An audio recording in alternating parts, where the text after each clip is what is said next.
With us now, Jessica Kriegel, Chief Strategy Officer of Workforce and Labor at Culture Partners. You can also check out her podcast, Culture Leaders, the masters behind movements. And there's an intersection here, right, of culture and working and different generations' view of what work is and how important it is.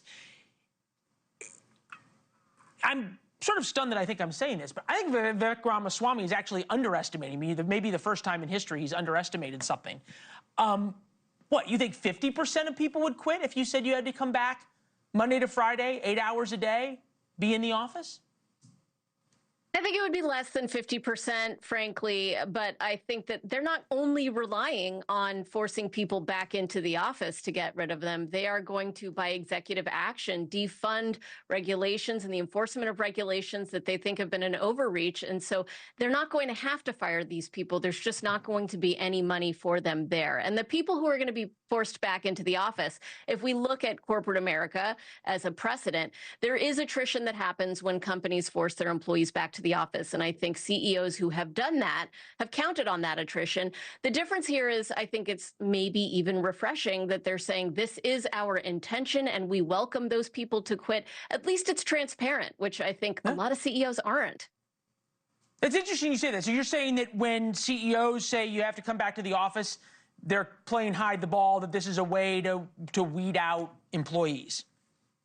Absolutely, because the idea that the reason they would force people back into the office is for, quote, culture is really silly. Culture doesn't happen in the four walls of your office. Culture is how people think and act to get results. And I can think and act to get results and be highly productive in a virtual environment if I'm being measured on outcomes and there is an accountable culture and accountable management.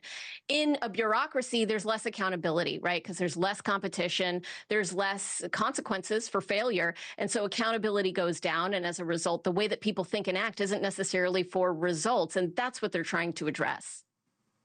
It's a fascinating way of looking at it. D.C. has some of the top remote work in the country, no surprise. Cary, North Carolina, 41%. Frisco, Texas, 40%. Bellevue, Washington, I guess Microsoft, 39%. Washington, D.C., 34%. There's this argument, right, that people are happier when they work from home because they don't have to sit in traffic. They're more productive because they're happier, on and on and on. To me, it seems more like a generational thing, that somehow Gen Z especially views work as optional or somehow like something they don't really care as much. Therefore, working from home and having those perks are more important almost than having a job.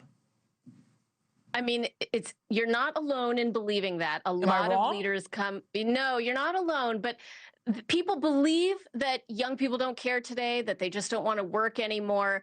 That's not necessarily the case. A lot of the time, it's a failing of leadership to paint the vision, to get them motivated, to hold them accountable. It's hard to be a leader, and most leaders don't know how to do that effectively. I actually have a TED Talk on this. It's called How to Get People to Give a Hoot, although it's a different word than hoot. So look that up if you want more information on how to figure that out. Our buddy Bill O'Reilly would call it how to give a deuce, would be his. There you go. would be his way. Hey, this was a great conversation. Thank you for hanging out with us on a Friday night. We'll talk soon. Thanks for watching. Go to joinnn.com to find NewsNation on your television provider. And don't forget to click the red subscribe button below to get more of NewsNation's fact-driven, unbiased coverage.